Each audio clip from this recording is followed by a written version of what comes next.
sila guys. Nakikinig ko ng mga boss. Ah, yun na sila. Wala ko si Purunggay. Si Esen pala. So, Asian. Jillian! Kita niyo yun guys, hindi pa ako kilala ng kaklase ko. Ang tagal-tagal na namin magkasama. So, ayun na nga yan. After ko maglakad ng napakadaming beses. After ko magpasikot-sikot at magtanong, ayan, nahanap ko na nga sila. And, ayan, papalapit na ako sa kanila. Ang tagal maglakad ni ate. Tapos alam nyo, pagdating ko, walang pahinga-pahinga, diretso shoot na yan. Ako pala yung unang mag-shoot, guys. Success! Di ako na-rape. Mag-shoot na kami at ako pala ang una. Ah! Guys, re-rape daw ako. Ang ganda magmotor dito, guys. Nag-vlog ka na. Kasi dapat, Nung mga time na yan guys, is pinapaliwanag na ni Ate Chris kung ano yung mga gagawin namin. Kung ano yung dapat na paging reaction namin dun sa ano na yan. Dun sa scene na yan. So, ang scene na yan, ang scene ko dun sa time na yan is hinahabol ako ni J. Mark. Which is siya yung rapist na magsisira ng buhay ko. So, yun na guys, mag-shoot na kami yan. Hindi ko na na-videoan yung ibang shoot namin guys kasi nag-focus na ako. So ayan, pauwi na kami niyan. Naglalakad kami papunta dun sa taas ng tulay para makasakay na kami. Nung time na yun, nakala ko wala akong maglalakad ako papunta sa Daligan kasi wala nga akong pamasahe. Kasi sakto lang yung pamasahe ko para pauwi. Pero ayun, nilibre naman ako ng aking friend, aking classmate. Yan, si Rosen. Nilibre niya kami ng tricycle for the tig-20 kami. Diba ang bite? Malapit na kami sa kayatan yun din, naakit na kami, tapos sasakay na kami tricycle.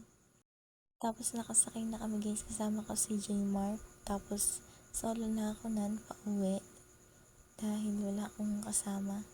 Dahil solo nga ako. And pag-uwi ko, ayun, nagluluto si ate mo. Nagluto siya. Ayun, ginayat ko lang yung mga sitaw. Tapos na ako magayat ng ano dyan guys, yung mga ingredients, yung bawang, sibuyas, kamatis. Tapos yan, ginagayat ko lang yung sitaw, which is our main ingredients. Dahil ang lulutuin natin is adobong sitaw. Yan ang ulam namin guys. Pagkatapos ko maggayat, ayan, pinainit ko na yung kawali. Ayan, sinecheck niya kung mainit. Ayan, mainit na siya. Tapos, lalagyan na natin ng mantika. Because, mainit na nga po. So, salina ng mantika. Ayan, nausok na yung kawali. Tapos, pag mainit na yung mantika natin, isusunod na natin yung sibuyas. Bakit nga ba nauna yung sibuyas? Pwede naman pagsabayin. Pero sibuyas na inuna eh.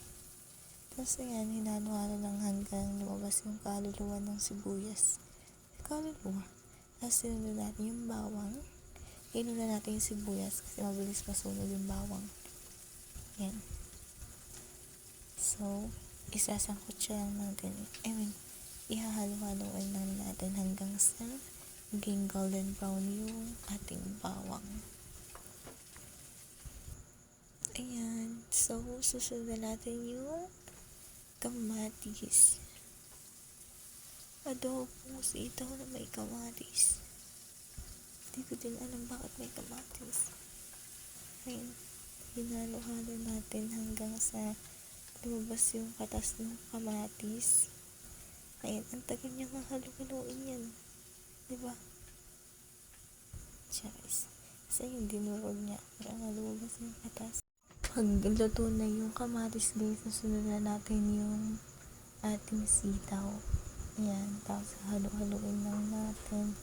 Tapos maglalagay na tayo dyan ng mga pampalasa like asin, tsaka betchin. Tapos, ayun guys, kulang yun dahil ayun, may sasabihin ako dyan. walang paminta!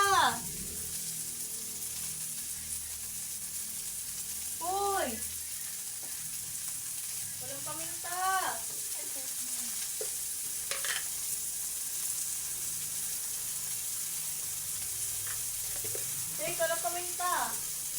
Dahil hindi ako pinansin ng kapatid ko at di siya bumili ng paminta, ayun, hindi ko nilagyan ng paminta. Hindi naman siya malaking kaulangan pero ayun nga. So after natin igisa yung ating sitaw, nilagyan na natin siya ng toyo. Ayan, di naman ko yung toyo dahil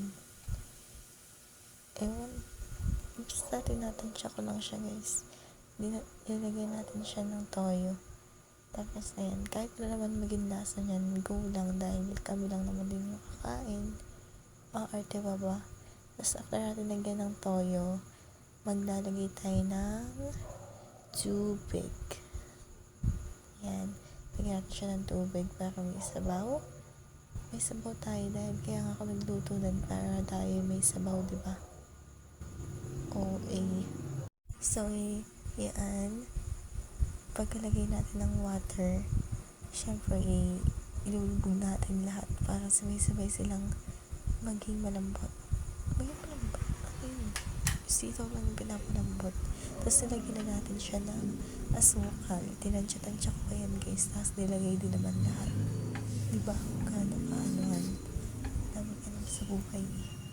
Tapos yan, titikman na natin yan. Ay, Finlex pa yung Jollibee na kutsara niya. Talaga naman. Tapos tinikman ko, ayun, masyado siya matamis, kaya nilagyan natin siya ng toyo yung isa pa. Yan, nilagyan natin siya ng toyo, tapos sinalo niya. Hinalo ko pala. Ang gulo. Tapos ayan, titikman ko ulit. Tapos for me, okay naman na siya.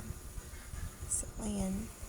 At dahil okay na siya sa akin, pinatikim ko sa kapatid ko. Okay na. Ayun nga, approved daw sa kanya. So, pinakuluan ko na. Tapos, ayan. Pagkakuloan niya, syempre, inahan ko na. Tapos, ayan, bumili ako ng hotdog. Tapos, nakita ko yung kapatid ko, ayan. Nagsasarapan siya sa labas. Niluto ko na yung hotdog guys. Tapos yun lang. Thank you for watching. Sana nag-enjoy kayo sa hotdog.